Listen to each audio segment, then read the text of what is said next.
Bučiņu.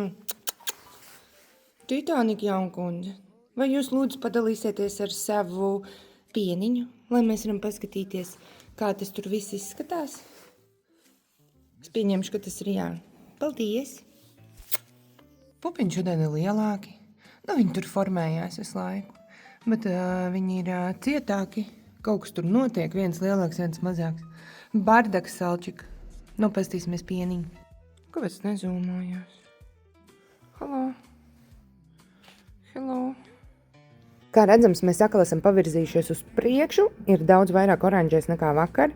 Nu jau viņš ir gandrīz 7,2. Čūt oranžākam ir jābūt. Un tad, kad viņš jau būs 7,2 vai zemāks, tad viņš īsti vairāk atlekt apakaļ nevar. Un tad mums ies straujā progresē uz priekšu. Bet, ņemot vērā iepriekšējo pieredzi, vajag nostripot arī otru pupu. Jo šādi ten izstās otrs pupiņš, un tas ir atpalicis.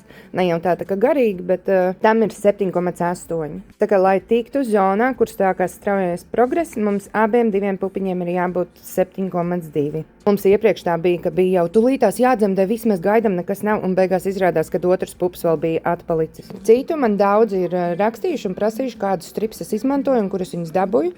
Man vispār nav žēl, es varu padalīties. Tie ten ir sūtīti no Anglijas, es viņus izmantoju tieši šos jau kaut kādus 5 gadus, un viņi nevienreiz nav pievīluši. Ir arī speciālie ķēvēm, bet tie, protams, kā jau viss, kas ir speciāli zirgiem, maksā daudzreiz dārgāk.